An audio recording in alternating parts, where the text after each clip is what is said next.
Okay, that's my cue to get started. First off, I wanted to take a picture, because this is by far the most people I've ever given this talk to. You might be surprised, but it turns out a lot of people don't like to talk about this stuff. We'll get into that in a little bit. But first, I'm Arthur Doler, or Art. I don't care what you call me. There's my name and my Twitter handle and my email address up there if you want to get in touch with me. There are slides will be posted up at this bit.ly, and then there'll be another link at the end of it if you don't get a picture now. There's also a handout that accompanies this talk that goes through some of the scripts that I'll be talking about later, so you don't have to feel like you have to scribble all those down really quickly. And then I work for a company called Avature, which is in the mystical land of Omaha, Nebraska. We do consulting, stuff like that, but I'm here talking today about brains. So we have to start off by even just going, what is this talk about? What are we talking about here? There's a lot of things, words in the abstract that I'm using, but in general, at the very basic level, what I'm talking about today is brains. We've all got one, a standard issue brain. I have one, not like in a jar or anything, that would be weird, but we all have, it's between our ears, right? This is the thing that's us, that we consider to be us. And we use language, and we start talking about the brain as though it is sick. We use words like mental illness or disorder. But really what's happening is that the brain is fighting itself. This is made even worse by the fact that we have a tremendous stigma for people we call crazy. I'm an honest-to-God living crazy person right here, so you can see what we look like. It turns out we look like everybody else, which might creep you out because we're out there. But there's this tremendous stigma against what these things that we call disorders. And it's made even worse by the fact that we just don't have a common language for it. We use words that we don't understand what they mean when we're trying to describe this stuff. So today, what we're going to do is we're going to talk about the reality of mental health. And we're going to talk about what a mental health challenge even is. We're going to go through some of the most common mental health challenges. And we're going to talk about me for 20 minutes because I'm the speaker and I get to do that. No, we're going to be going through my story, and for a very important reason, which you'll see when we get there. And then we're going to talk about how to talk about mental health at work. Part of this talk is that I try to convince you that you should talk about your feelings at work. Please don't get up and leave. Please stay. And lastly, what we're going to do is we're going to talk about some methods for good mental hygiene. So right off the bat, you might be thinking this: why should I care about mental health? I'm not crazy. Well, it's time for a reality check. These are some of the symptoms for the most common mental health challenges. Things like depression, ADHD, anxiety. Might not surprise you to realize that a lot of these show up in multiple of these things. It might also surprise you, currently 450 million people globally currently have a diagnosed mental health challenge. That is 6% of the global population right now. It's not a small number. And that is diagnosed. That's people who've actually gone and gotten a diagnosis. It doesn't include substance use numbers. And it doesn't include people who are not reporting their problems, people who are having trauma and not talking to anyone about it, people who are living their lives terrified that someone might find out that their brain works differently. 1 in 4 people worldwide over their lifetime are going to be affected by a psychological or neurological disorder. And there's evidence that this stuff occurs more frequently in the tech world than in the general population. Open Sourcing Mental Illness, OSMI, is a nonprofit that works about tech in mental illness, about mental illness in tech. And they do a survey every year. These are from the 2016 study. But in tech, 41% said, yes, I have a mental health disorder. And then additionally, 23% said maybe. Those are the people who haven't been diagnosed, who haven't discovered that they, actually have something. That is way higher than the general population. And then other statistics that start to really matter, like, for instance, every 40 seconds, someone dies from suicide. I actually didn't know that until I started looking up global statistics to update this talk from all of the US-based statistics that I had in it. That's an insane number. Every 40 seconds, someone feels that the only way out, the only way they can escape their pain, is to end themselves. And if that's not compelling enough, we'll go into the money realm. The World Health Organization estimates that $16 trillion are going to be lost over the next 20 years to people who are depressed, people who are fighting mental health challenges, people who have these things, and it acts like a disability for them.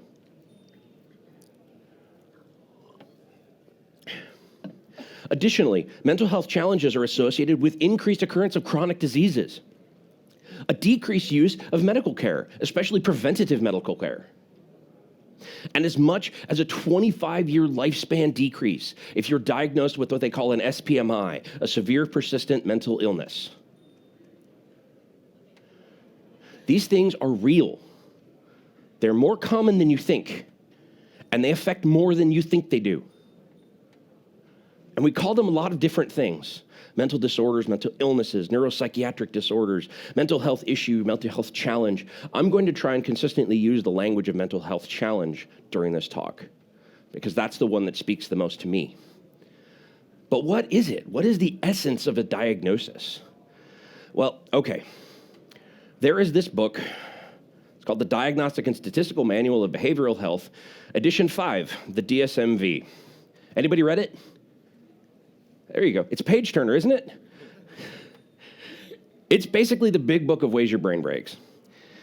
And it is our best attempt to classify, to categorize, and to structure our understanding of the way that your brain works, which is hard. The brain is the most complex system that we as humans have ever encountered. Every person out there working in AI right now is trying to basically build a version of the thing between your ears. And they're not there yet. We've been working on it for decades. The thing that's most important about that DSMV, though, is that it is full of these diagnoses, these conditions. But these things are just checklists. These are some of the symptoms, some of the checklists from the DSMV for attention deficit hyperactivity disorder, which is one of my diagnoses, as you might have noticed from the fact that I just basically don't stop moving when I'm up here on the stage. It's just a checklist. When you walk in and talk to your GP or your psychiatrist or psychologist about these things, they're listening to you and asking you questions, and they're just going to work their way down the checklist. What's made even worse is that some of these things on the checklist are affected by the duration or the intensity of the feeling. And that can get really complicated. Because you see, some of the things that we consider to be abnormal are really just extensions of the normal human experience. It's perfectly human to be anxious. It is perfectly human to be depressed sometimes. Those are perfectly, quote, normal things to feel. What becomes a problem when we start considering these things as diagnoses, as challenges, is when they actually start to grow and affect your life.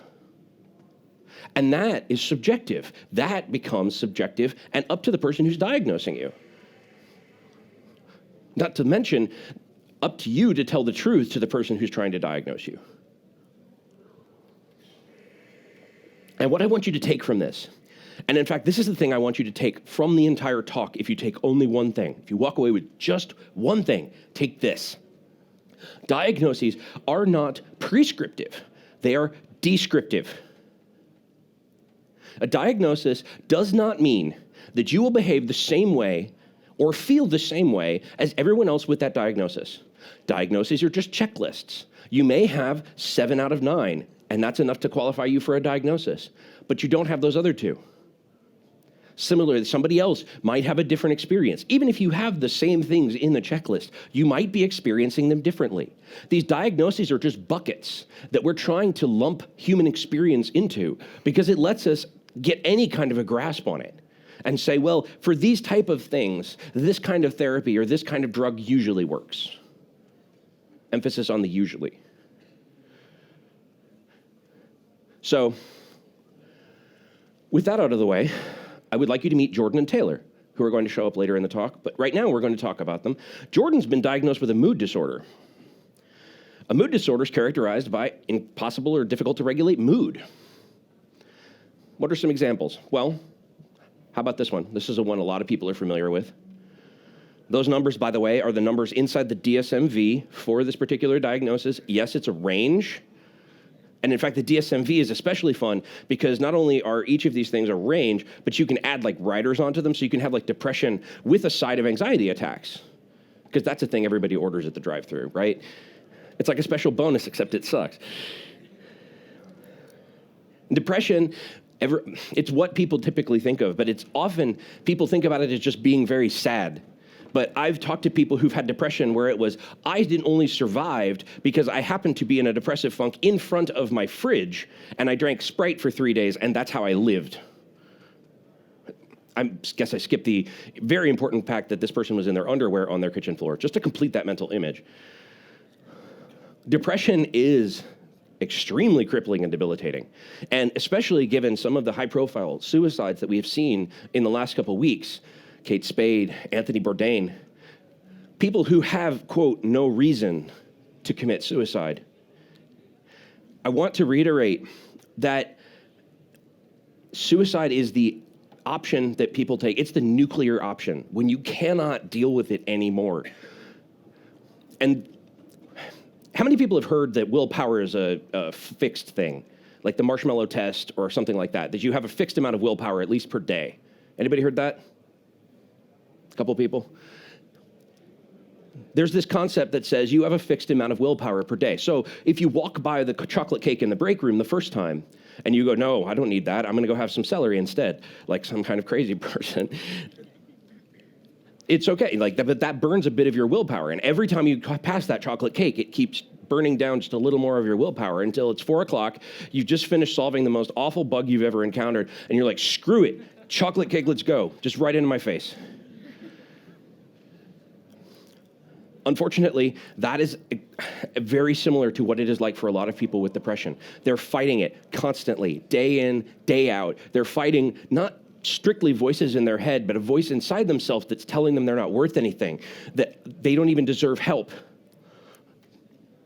And that the best way, the easiest way for them to get out of it is just to kill themselves. And all it takes is once. They only have to fail once, and it's over.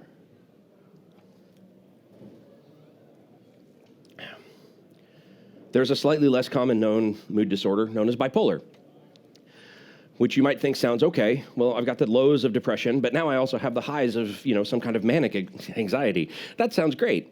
It is. No, it's not. But bipolar, there are two types of it, type 1 and type 2. And if you have the more aggressive one, you can find yourself like coming out of a manic episode, having sold all of your belongings, bought a yacht, and you're in the middle of a trip to Italy across the Atlantic Ocean. That's a uncomfortable way to come to. Taylor, on the other hand, has an anxiety disorder. And an anxiety disorder, much like a mood disorder, is characterized by difficult or impossible to regulate anxiety. The most common anxiety disorder, or at least the most general one, is specifically generalized anxiety disorder, which is the other one of my diagnoses. What makes me anxious? Everything. Especially the fact that this is like, I'm actually out above like the floor right now, which is really kind of freaking me out. But there are other kinds of anxiety, social anxiety disorder, where social environments make you anxious.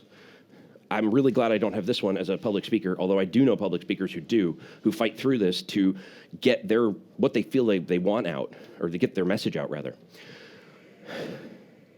But there's also an anxiety disorder that a lot of people don't know is an anxiety disorder, obsessive compulsive disorder, which is probably not what you've seen. You've probably seen it in the media, and it's really not that.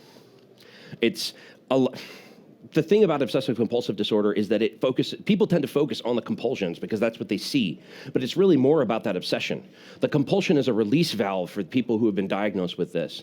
They're obsessed with something to the extent a thought that horrifies them, a thought that they can't believe came from themselves, and they just obsess over it to the point where they just need to do something to let that go. And when they do the compulsion, they feel better for like 5 minutes, and then that thought comes right back.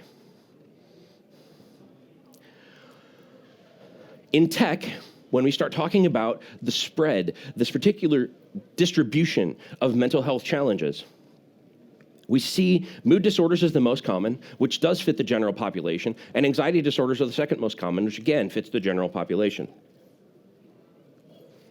On the other hand, ADHD is way higher in the tech populace than in the general populace. Nobody's probably surprised, but it's a true thing. Autism, people on the spectrum, also a thing that is more common in the tech space than in the general populace. But remember, even though we just went through and we labeled a bunch of these things, they are descriptive, not prescriptive. And the key piece to take away from that is just because you know one person's experience doesn't mean you know another person's experience. Even me, who has diagnoses, who has lived experience of how these things work in my brain, I can't go up to somebody and say, oh, you have the same diagnosis. I know exactly how you feel. It doesn't work like that. I can say, yeah, that's a feeling I find similar. That's a feeling that I think I also have. But I can't tell you how that person's going to react, because I'm not them, as it turns out. So, all right, who is Art? Art was born into a family with a history of undiagnosed mental illness, depression, anxiety, ADHD, possibly bipolar. His initial symptoms were masked by the non-standard learning environment in which he found himself, namely a Montessori school. On the other hand, his impulsive actions manifested themselves as general acting out, which led to conflict within his family and with his teachers. And he developed an ability to mask those actions when he felt he was being evaluated or judged. And he developed a resistance to authority, and especially authority figures. The initial attempts at diagnosis brought about by these acting out periods were ineffective due to a lack of engagement in the process and a significant amount of non-disclosure on Art's part. As a result, his family cohesion suffered. Art experienced a delayed entry into American middle school as a result of the curriculum discrepancies between the Montessori school and the middle school system. His inability to control his impulses led to a general isolation from his peer group, which in turn led to a reaction formation of enforced self-isolation and a general depressive episode that lasted for a prolonged period of time. Art eventually re-engaged the process of mental health, and he was diagnosed with ADHD and depression.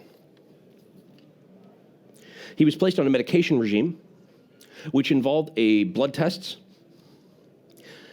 on a regular basis and regular visits to psychiatrist and his therapist. There was a commensurate improvement in his schoolwork. On the other hand, previous patterns of behavior in his family had already been too deeply established to change. And as a result, the situation deteriorated.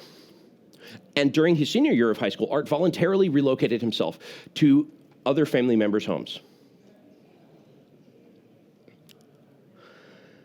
But during this time, his social skills began to normalize.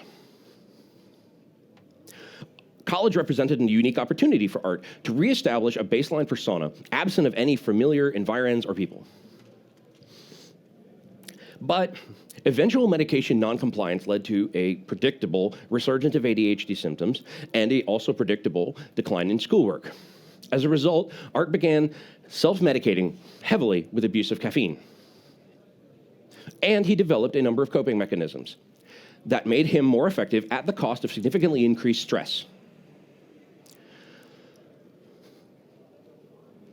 This sufficed until he took a job with a significant amount of internal and external stressors, and he began experiencing typical aversive behavior, including panic attacks. He re-engaged with therapy and eventually re-engaged with the medication regime. He began practicing mindfulness, and he was diagnosed with generalized anxiety disorder. He has been 100% medication compliant for the past 4 years, and his symptoms are 98% managed. Don't need that anymore. So that was Art, but who am I? I always knew that I was different from other kids. I could feel it. Nobody had to tell me. I just knew. There was something they could see, some way that they saw the world that I couldn't, that I didn't understand. And I felt so different, so alone, that when I was a kid, I honest to God believed I was an alien. That my parents had crashed on this planet and I'd been adopted by a well-meaning couple in some weird, like, Superman Clark Kent scenario. This was the thing I literally believed. Because I just felt that different from everybody else. But I didn't understand why I did things, why I acted certain ways. Thoughts would pop into my brain and I would just immediately do them. And then somebody would ask me, why did you do that, Art? And I'd be like, I don't know, which isn't a thing that your parents like to hear, nor your teachers. They don't believe you. And so I became resentful, distrustful. Why didn't they believe me? Why didn't they understand? They were supposed to be adults, right? And so my parents tried to put me through therapy, but I understood how this worked by this point. I knew that good boys behaved, and I could hold it together for a 45-minute session. On the other hand, I kind of blame the therapist for letting an 8-year-old bullshit him. That one kind of was on him. But he turned around and he blamed my mother, which went about as well as you can expect. And my family continued to basically suffer. It was a house full of 5 people with a bunch of undiagnosed mental health stuff. The transition to middle school for me was probably the worst time of my life. Now, that's not unique. In the US, at least, middle school is the worst time of life for a lot of different people. And I actually challenge you to find a middle schooler who is not depressed. But for me, I went from an environment, a Montessori school, where I had control over how I learned, and where my fellow classmates were also different in a lot of ways, to a place that was full of cliques. And worse, middle school at least in Indiana, where I grew up, was 6th, 7th, and 8th grade. And so I showed up in the beginning of 7th grade, after everyone else had already made friends. That was great.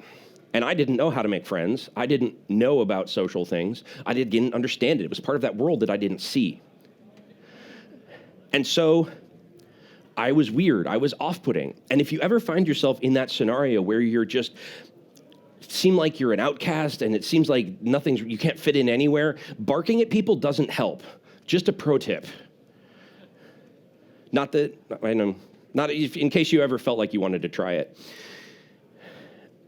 And so I began to tell myself another story, that I was a misunderstood genius, obviously, right? And the reason why everybody hated me was because they just didn't understand. They couldn't grasp the true form of my genius. Please don't ask me how the barking fits into the genius part. I don't know. I was, 13. A lot of things don't make sense when you're 13. And I used that. I fueled my story, that self-story, by isolating myself from them. If they didn't want to be my friend, then the hell with them. I didn't need them anyway. Of course, that's what I told myself. That wasn't true. And I was really, really very depressed. And so I asked my parents, can we try that therapy thing again? And so they went through, and I engaged this time. I talked. I told the man what was going on in my head. And I got a diagnosis. And the moment I got that diagnosis, it's a very personal thing for a lot of people who have a mental health challenge. I know some people who have hated it, but for me, it gave me years of my life back. It told me that I wasn't, I was broken, but at least I had a name for it, that it wasn't my fault, that I wasn't just a screwed up human being. And when they told me that, I would have done anything to go and be normal. So I went on these meds that they told me would make me normal, and they did. It came with a bunch of different problems. I had to go get blood taken every month, which was awesome because they were, I was under 16 and they made you do that at that point in time. And I was taking horse doses of Zoloft and eventually Luvox, which basically work like a bulldozer on your emotions, where, yeah, sure, fills in the lows, but it does it with the highs. So my days became this endless wash of gray. But it worked in the sense that with the ADHD meds that I was on, Dexedrine, I started to actually see some of the things that I couldn't have seen before. I started to get a grasp on that social world that was eluding me, that I didn't really seem to understand. And unfortunately, as that was happening, my family situation was getting worse. Not through anyone's specific fault. My family had just learned by that point exactly how to push all of each other's buttons. It was literally like I knew exactly how I could make my dad mad. I just had to do that and that and that and that. Oh, look, he's really mad again. Why did I do that? I don't know. It doesn't seem like a great plan. And we just had so many stories about the way we related and the way we felt with each other that my therapist said, you need to get out of there. And I said, sounds great. So I went and lived with first my grandmother and then my uncle during my senior year of high school. And by that point, I'd started to figure out how to actually make friends and talk to people and be social. And so when I went off to college, I used it as this opportunity. Because, you see, around about 1996, I'd found the internet. Magic. And the internet for me was this place where I could experiment. I could try things. I could be different than who I actually was, and nobody would question it. And it was full of really weird people. Like the internet in 1996 was a really fundamentally weird place. It was glorious. And they were weird like I was weird. And it felt okay to be weird there. And when you find somebody that tells you that it's okay to be you, it's amazing how much you can actually do with your life. And so when I got to college, I made friends, I experimented, I kept changing myself, changing how I acted, behaved. I grew. I didn't think about it then as that, but that's what I was doing. I was growing. And then, because we all do stupid shit in college, I went off my meds. I didn't drink, so I went off my meds. Thumbs up. Just a pro tip, if you do go off your meds, don't do it cold turkey. That's really bad. And definitely don't do it cold turkey. Then 1 week later, take your normal doses because you have to study for a test. That's going to give you a night that you probably don't want to experience. There are some really, really bad live journal posts from that night, which dates me incredibly because I just said the words live journal. But I learned how to deal with it. I learned how to give myself false deadlines, how to yell at myself, tell myself I was garbage for not getting something done. I learned how to cope. I built coping mechanisms. They weren't the most healthy coping mechanisms, but they were coping mechanisms. And I drank a crap ton of caffeine. I think by the time, actually, I went back into therapy, a lot of years later, I was up to like 3 or 4 monsters a day on top of a bunch of other like soda. That will give you the shakes, by the way. And so all of this worked fine. I graduated. I'm not going to tell you what my GPA was, but I did graduate. And I got a job, which was great, because after the first job, nobody asks you what your GPA is. And I learned how to be a developer. I learned how to do things, and everything was fine until I took a job at a company that did elections, like election software and hardware. And I really care about the political process, which makes the current climate a lot of stress on me. But this company had a lot of problems, internally, externally, and I brought a lot of my baggage to that with it. It's not all on them. I came with a lot of things to that job.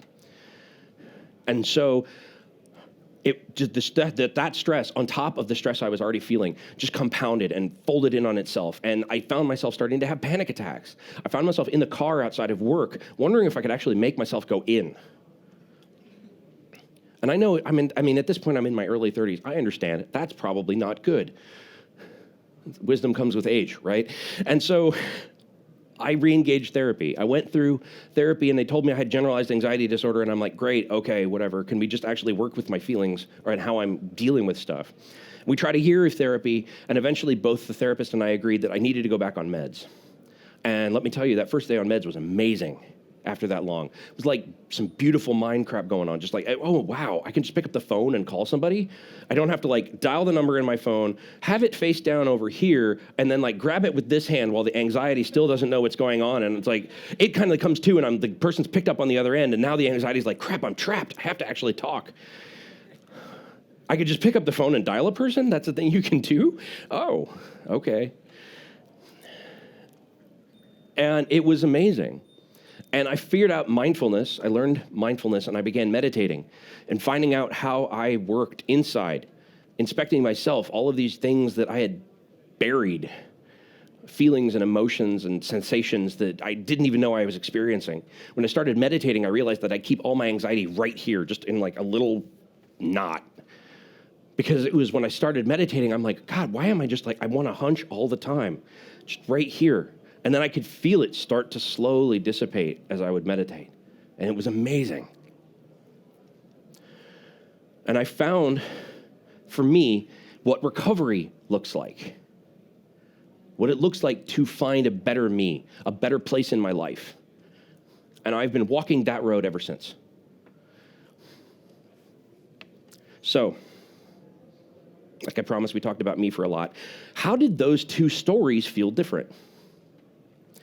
Well, the answer is that the difference isn't just the pronouns. Obviously, one of them I talked in the third person, one of them I talked in the first person. But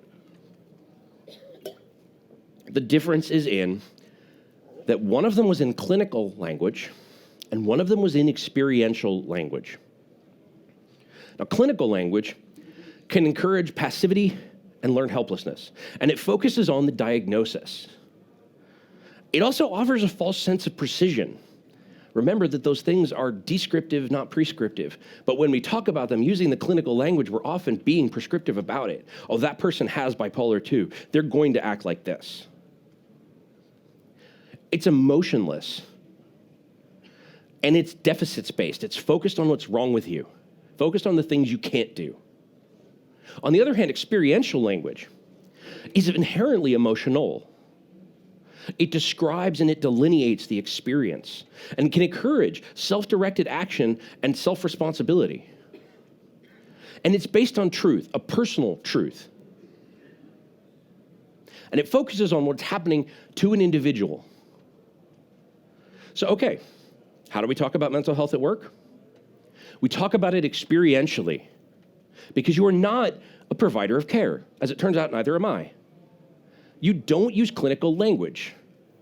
We stole clinical language from the clinicians because we don't have any way to talk about this in the general language. And when we do that, we reinforce that these things are illnesses, that they're problems, rather than just being ways that brains work.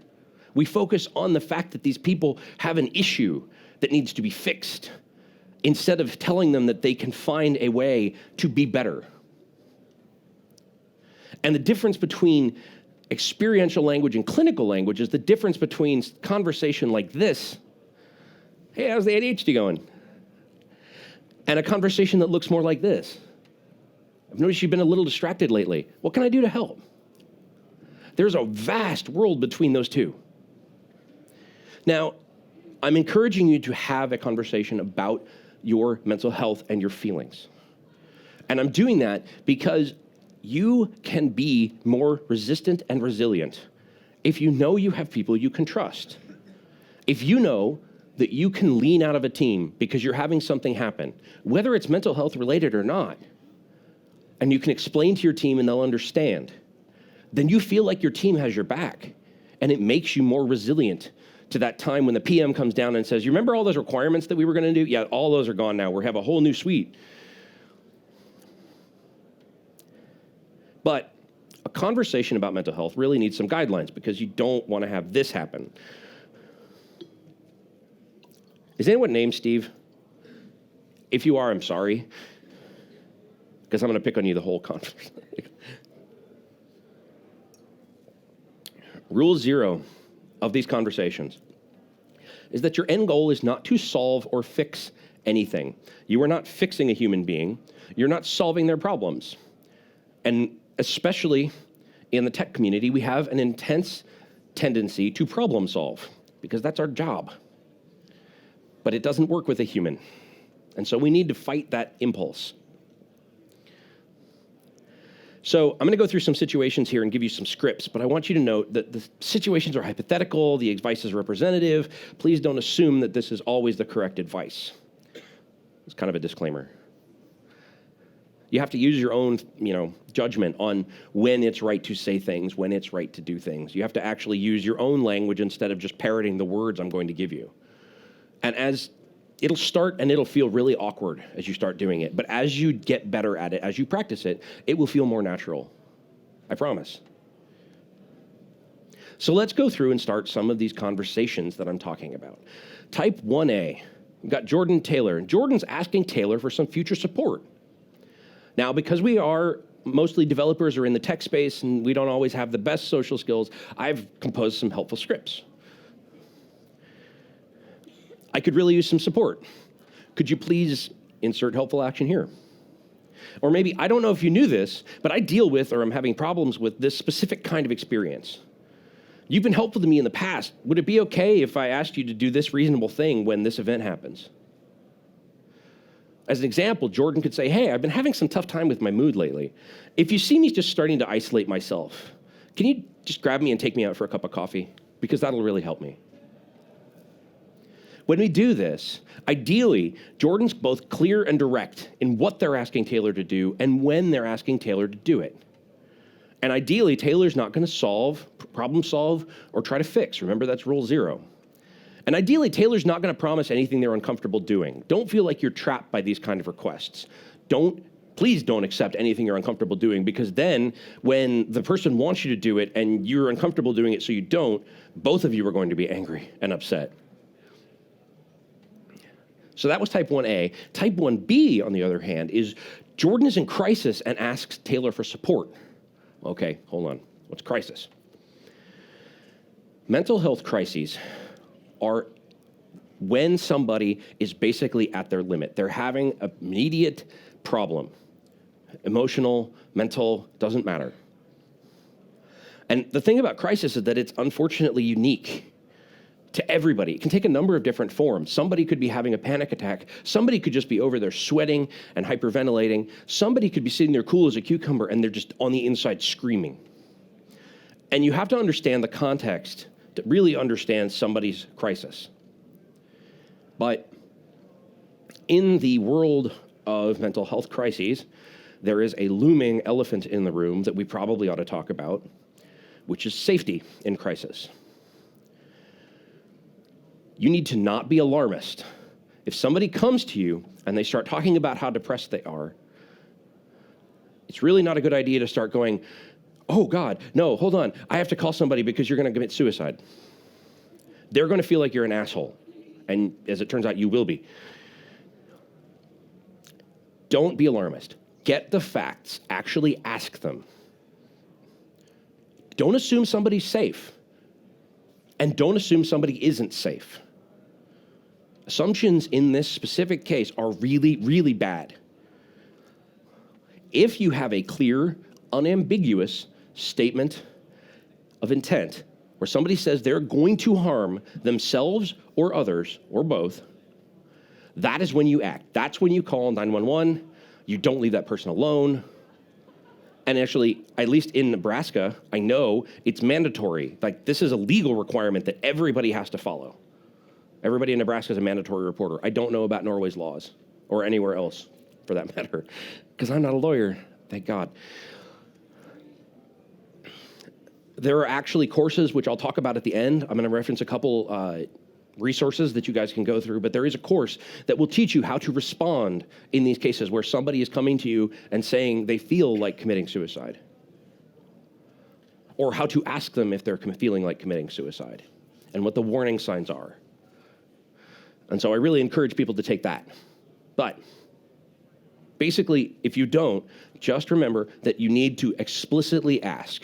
I guarantee you, asking somebody if they're thinking of committing suicide is not going to put the thought in their head, because if they're depressed enough that they're actually thinking about it, they're already thinking about it. Like, if they're depressed enough to commit suicide, it's already occurred to them. So just ask. As an example, Jordan could say, you might not know this, but I deal with some mood issues. I really need some help telling what emotions are real right now. Ideally, Jordan's going to ask for whatever they need right now, as specific as possible. When you're in crisis, try and be specific. Try and talk about what you need in that exact moment. And if you need to leave, you can explain that you need to leave if you need to leave that situation. Ideally, Taylor's going to remain calm. We've got these things called mirror neurons in our head that make us want to respond to other people's emotions by mirroring it. When somebody comes to you and they're in a panic, you're going to almost want to panic back. Try and remain calm. That's the best thing you can do. And ideally, if that person has to leave, you don't take it leaving as an insult. Because 95% of the time, it's not about you. Actually, probably closer to 99.9% of the time, it's not about you. Type 2A. Jordan's going to offer some future support to Taylor. Now, we had the asking script, so now we've got an offering script. It's pretty simple. I noticed that behavioral observation here. Can we talk about it? Or do you think you could use this particular action? Can I help provide that for you? As an example, Jordan could say, hey, Taylor, I noticed when somebody disagrees with you in a meeting, you stop talking and you just shut down, even though you really clearly care a lot about it. Do you want me to help you back you up when that happens? Do you want me to chime in and say, wait a minute, we just shut down Taylor here? Ideally, even though Jordan is asking, they accept a no answer gracefully. If you ask and offer support, and the other person says, no, I don't need that, that's the end of that story. Either they're not comfortable with you providing it, or they don't need what you're offering. And ideally, you're keeping your judgments and opinion out of it. Taylor, on the other hand, is ideally only talking about their mental state if they want to. And they're providing clear guidance for what Jordan can do if Jordan's a little confused on what to do.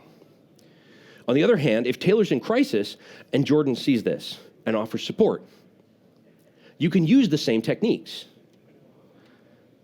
It seems like you're going through a rough moment. If you want, I can cover for you while you step out. Ideally, Jordan, again, is going to keep their judgments and opinion out of it. And they're going to follow safety guidelines unless they've prearranged a support response with Taylor. Taylor can meet with Jordan and say, look, if you see me starting to panic, this is what I need you to do before you're in that crisis state. That can help because then the other person knows exactly what to do. And you'll get exactly the support you want. Ideally, Taylor's going to be honest about what they need in that moment, even if it's nothing, even if there's nothing Jordan can provide. And sometimes the voice, that inner voice, says that you're not worth people's time, you're not worth their support. And ideally, Taylor's not going to listen to that. And they won't assume that they're just being a waste of Jordan's time. Type 3, conversation type 3, is Taylor explaining to Jordan what they feel. Now, there's an explanation script. This one's also fairly simple. When this event happens, I sometimes, often, or always feel like this. To cope with that, I do this behavior. For instance, Taylor can say, when I'm in a meeting and somebody asks me a question, my brain freezes up. And all I can think about is what happens if I answer that incorrectly. To cope with that, I tend to spend this time before the meeting just obsessing over all of the questions people ask me. So I'm really not very responsive when you send me something beforehand.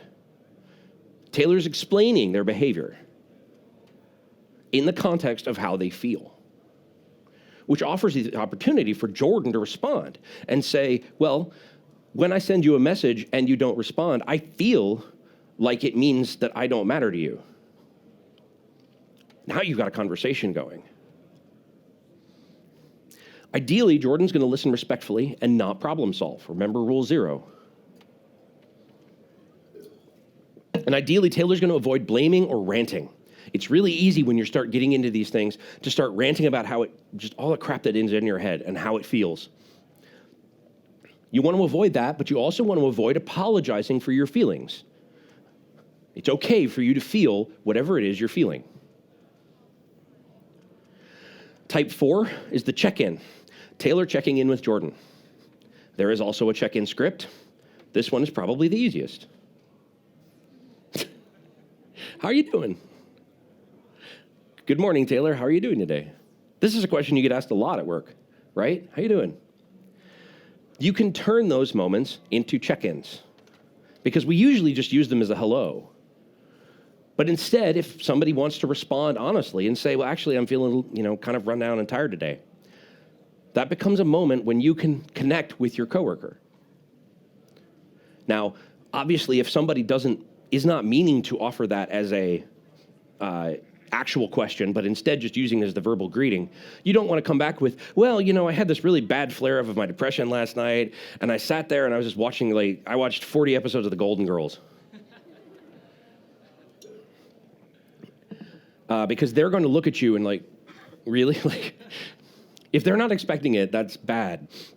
So this is something you want to try and set up beforehand. And actually, you can set up a check-in schedule even with somebody where you say, we're going to check in every week, a recurring appointment, just to see how you're doing. Because Taylor also needs to legitimately care about how Jordan is doing. This kind of comes in with that radical candor, the Kim Scott, you want to care legitimately, care honestly about the people. And ideally, Jordan's going to answer with as much depth as they feel is necessary, including not at all. If somebody says, you say, how are you doing? And they respond, fine, thanks, and they're gone, that's okay too. They weren't interested in having a more deep conversation at that point. Type 5, on the other hand, conversation-wise, Jordan and Taylor talking like normal humans. Hello, fellow human. It's a good day to enjoy things like oxygen and carbon, is it not? It is. Since I'm clearly a human, I enjoy those things also, including making pleasant conversation with my mouth parts. Right, it's a joke, but the thing that I want to drive home is that once you know that somebody has a mental health challenge, or once you know that somebody has feelings in a particular way or having particular types of feelings, not every conversation has to be about that suddenly. I can tell you there's nothing more really anxiety provoking than somebody coming up almost every time you have a conversation and being like, so how's your anxiety today? It was fine until you asked me. Ideally, they're just going to talk with each other. You can talk with other human beings like they're a varied, fellow human being who has varied attributes and interests. Because you do. Even though your brain has ways that we consider broken or you're having challenges or whatever, you still have things you care about, you like, and talking about those things is what humans do with each other. So there's been a kind of lurking undercurrent here of what if you don't want to talk about any of this stuff, especially with Steve, because the hell with that guy. Well, there's a really easy answer. Don't. You're in control of how much you share about your mental state. And if you do not feel comfortable with it, then you don't have to. And you should not let yourself be bullied into it, and you absolutely should not bully other people into it.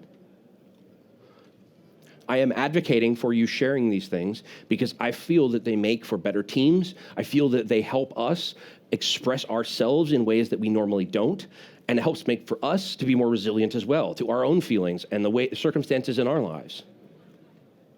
But if you feel that you cannot do that with your coworkers, you're not that close, you've had problems before, or you know that your boss or supervisor or whatever is actively against things like mental health challenges, like they don't believe they exist.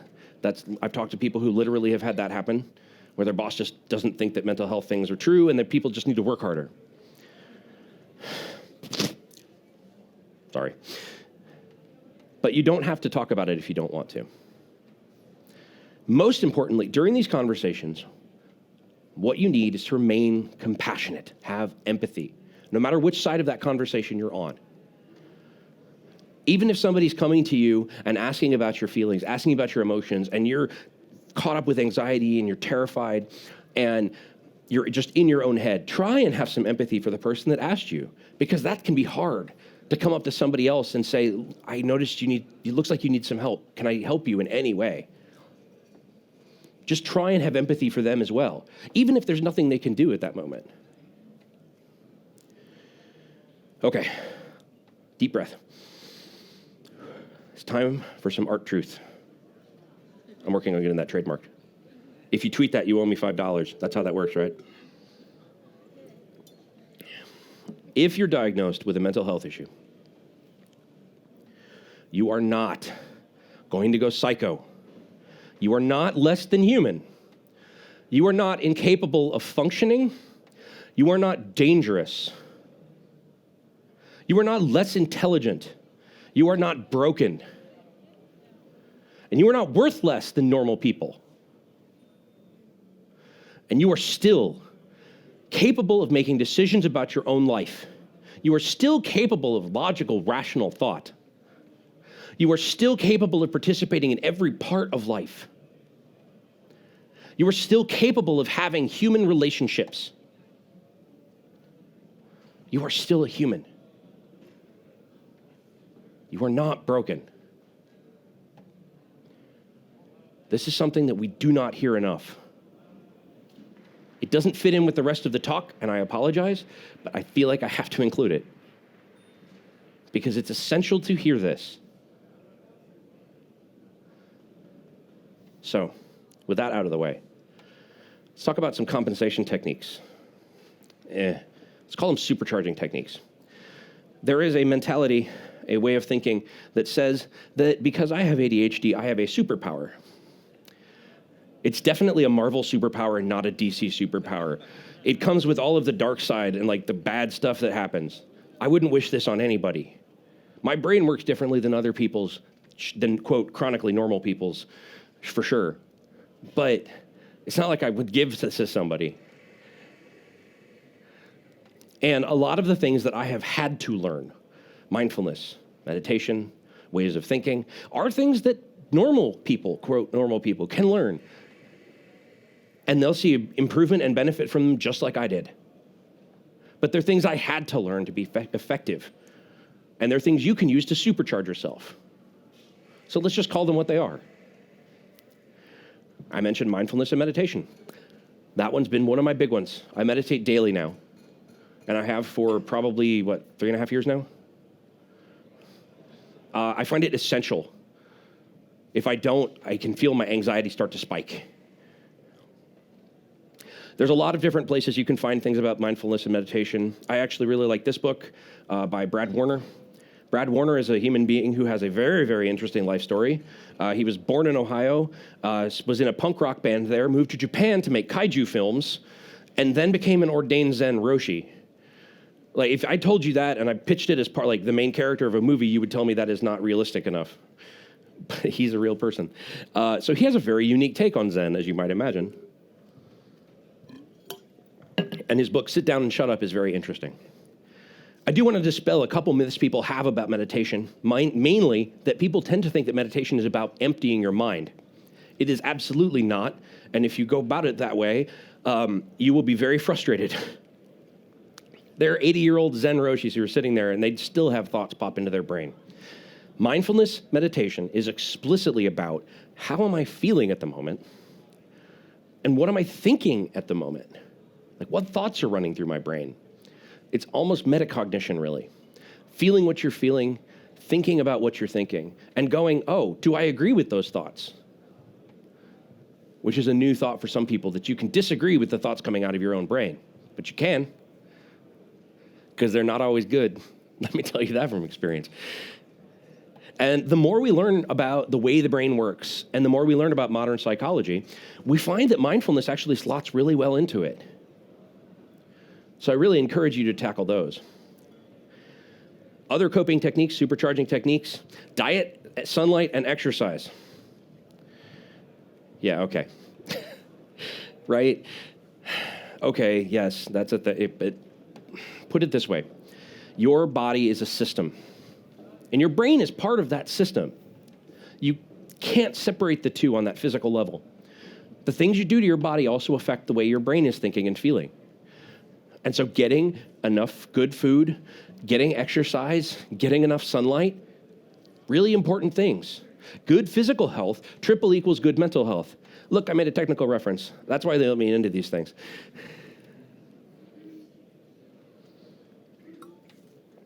Another technique you can use, it's called the Wellness Recovery Action Plan. It was developed by Mary Ellen Copeland.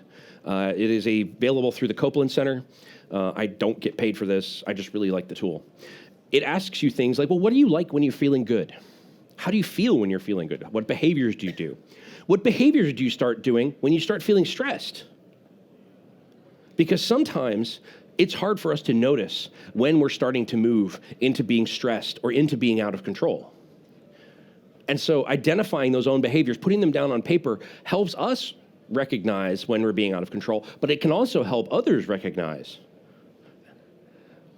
And you can ask, what do you like when you lose control? And how do you want people to help you at that time? If you are not yourself, how do you want to be helped? And you can make that decision when you are yourself. And it gives people ways to support you when you are in severe crisis. But it works for people who don't even have severe crises.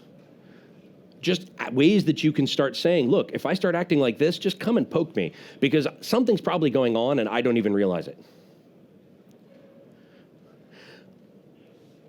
When I'm advocating for talking about these feelings at work, I'm talking about that from this context of that resiliency as a team. And I use as an example a conversation that I had about a year and change ago, actually, with the tech lead on my team, who grabbed me and sat me down and said, Art, what's going on? You're usually a really good developer. What's happening? He didn't say it accusatorily. He didn't say it, in the sense that I was in trouble. He honestly cared what was going on. And I sat there and I said, oh, wait. No, I have been really distracted. I didn't even notice, because I was really distracted by the stuff that I was distracted by, and I wasn't paying attention to myself. Those kind of conversations are facilitated by this plan. When you can say to somebody else, this is what I'm like when I start getting distracted.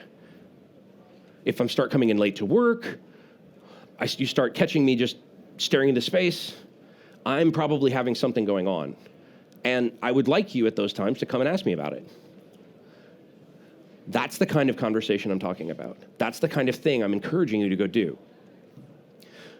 There are a couple different versions of RAP. There's the crisis plan. There's actually RAP for youth as well. The Copeland Center has a whole bunch of different stuff. Another technique that you can use is therapy and treatment. And you might think, well, I don't have anything diagnosable. It's not just for people with diagnoses. I advocate that therapy is, in fact, for anybody who's dealing with something that they feel is bigger than themselves. And I have had coworkers that have come to me and talked about their divorces and stuff, and I've recommended to them, you should go get therapy. And they looked at me funny, and I said, really? It helps to have somebody who they have to listen to you because you paid them the money, and now they have to sit there the whole hour while you talk at them. And they're not a friend, so you don't have to worry about them feeling bad about it. Because you definitely don't want to try paying your friends to do it. It just won't work out. And it's not just Freud anymore, right? We threw Freud out a long time ago, mostly. And the treatment part isn't just drugs anymore either. There's this whole toolbox of things you can do. Behavioral activation, CBT and DBT, cognitive behavioral therapy and dialectic behavioral therapy, peer support, counseling itself is a treatment tool. Mindfulness is one. I have one up that I need to add on there is EMDR, which is this eye movement technique that people use for treatment of post-traumatic stress disorder and things like that. It works really well for anxiety, things like that. But there are all of these different tools that are available to you once you start looking into it.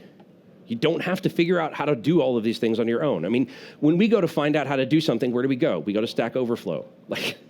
We go Google for how do I do thing, and then we go to look down the blog posts. Turns out we can do roughly the same thing when we're dealing with our own mental health stuff. So, okay.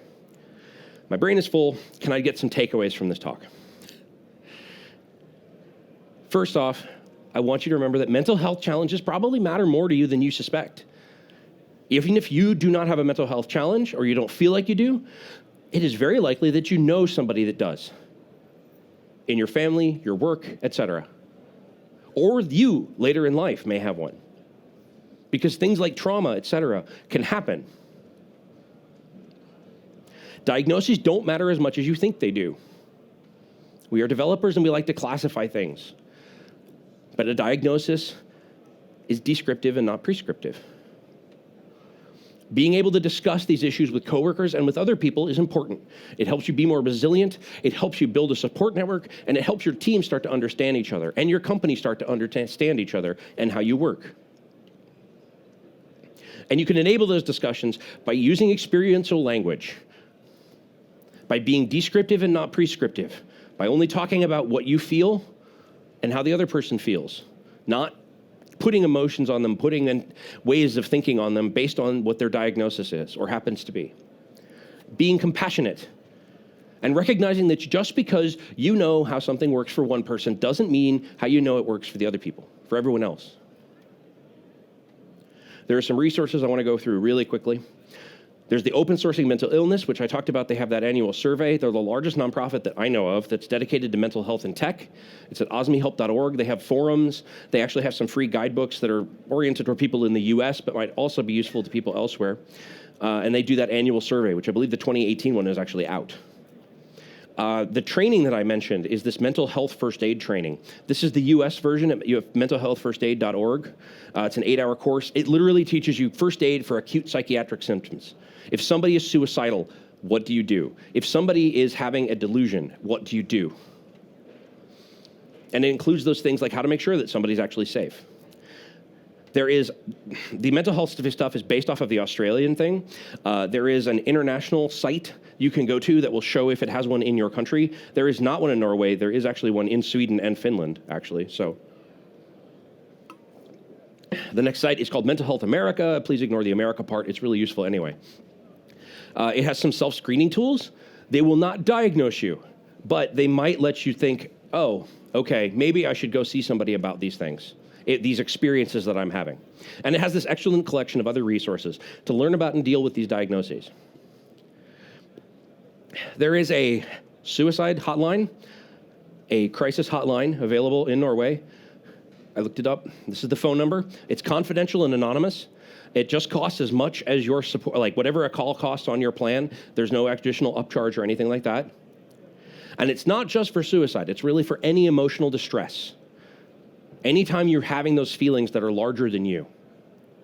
There is also suicide.org, if you're not from Norway.